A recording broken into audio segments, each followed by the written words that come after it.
కర్నూలు జిల్లాలో ఎన్నికల కౌంటింగ్ ఏర్పాట్లు పూర్తయ్యాయి అన్నారు కలెక్టర్ సృజన. 14 టేబుళ్లలో 17 నుంచి 26 రౌండ్లలో ఓట్ల లెక్కింపు పూర్తవుతుంది అన్నారు ఆమె.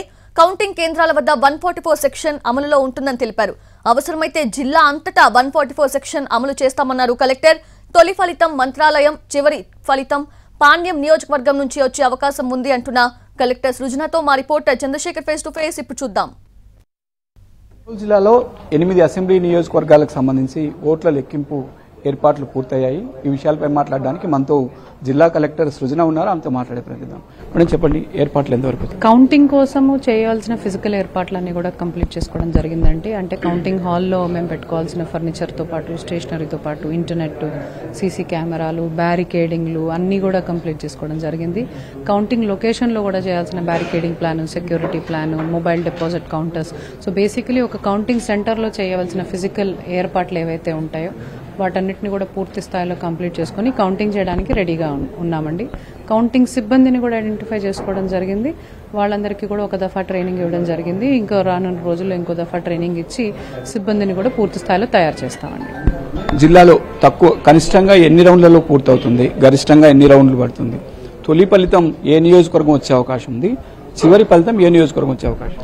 నా జిల్లాలో 8 నియోజకవర్గాలు, నేను 6గా ఉన్న పార్లమెంట్లో 7.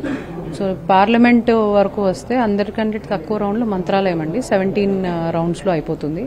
పార్లమెంట్లో అందరికంటే ఎక్కువ ఆలూరు 21 రౌండ్స్ పడుతుంది. బట్ నా జిల్లాలో అన్నిటికంటే ఎక్కువ పాణ్యం అండి, 26 రౌండ్స్. సో 17 రౌండ్స్ నుంచి 26 రౌండ్స్ పడుతుంది. సో అనుకున్నది అనుకున్నట్టుగా జరిగితే మంత్రాలయం ముందుగా అయిపోవాలి, బికాస్ వాళ్ళ పోస్టల్ బ్యాలెట్లు కూడా నంబర్ తక్కువగా ఉంది. అన్నిటికంటే లాస్ట్ పాణ్యం అవుతుందండి. ఫలితం ఎన్నింటికి వచ్చే అవకాశం ఉంది?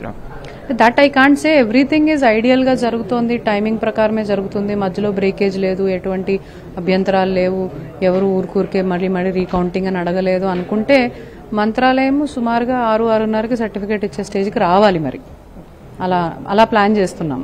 కౌంటింగ్ కేంద్రాల వద్ద కావచ్చు, జిల్లాలో గ్రామీణ ప్రాంతాల్లో కావచ్చు, శాంతి భద్రతల సమస్య రాకుండా ఏం చేస్తున్నారు? ఇప్పుడు ఆల్రెడీ మనకి pole violence, post poll violence ఒక 2-3 జిల్లాల్లో జరిగాయి కాబట్టి ఆ అనుభవాన్ని దృష్టిలో పెట్టుకుని ఇక్కడ జరగకూడదు అనే ఉద్దేశంతోనే జిల్లా వ్యాప్తంగా 144 సెక్షన్ ఆ రోజు పెట్టడం కోసము ఇప్పుడే ఆల్రెడీ కౌంటింగ్స్ హాల్ చుట్టూ కూడా ఉండటము, దాంతోపాటు ఎవరెవరైతే ట్రబుల్ మాంగర్స్ ఉంటారో వాళ్ళని ఆల్రెడీ ఐడెంటిఫై చేసుకుని వాళ్ళని ఏ విధంగా హ్యాండిల్ చేయాలి అనే ఒక వరీ లిస్ట్ ఒకటి తయారు చేసుకోవటము, లూజ్ పెట్రోల్, కెరోసిన్ లాంటివి అమ్మకుండా, డ్రోన్ ఫ్లయింగ్కి పర్మిషన్ ఇవ్వకుండా, క్రాకర్స్ ఏవి అమ్మకుండా, విక్టరీ ర్యాలీస్ లాంటివి కౌంటింగ్ తర్వాత జరగకుండా చేయాల్సిన రెస్ట్రిక్షన్స్, లిక్కర్ సేల్ జరగకుండా రెస్ట్రిక్షన్స్ అన్ని పెట్టుకోవడం జరిగింది. ఎక్కడెక్కడ చెక్ పోస్టులు జిల్లా లోపలికి వచ్చే వాళ్ళు కానీ బయటకు వెళ్లే వాళ్ళు ఉంటారనేది చూసి జిల్లాకి సంబంధించిన వాళ్ళు మాత్రమే ఉండాలి, బయట జిల్లాల వాళ్ళు వెళ్ళిపోవాలి. కొత్తగా వచ్చిన వాళ్ళకి లాడ్జెస్ వాళ్ళకి కూడా చెప్పి కొత్తగా ఎవరన్నా వస్తే మా దృష్టికి రావాలి.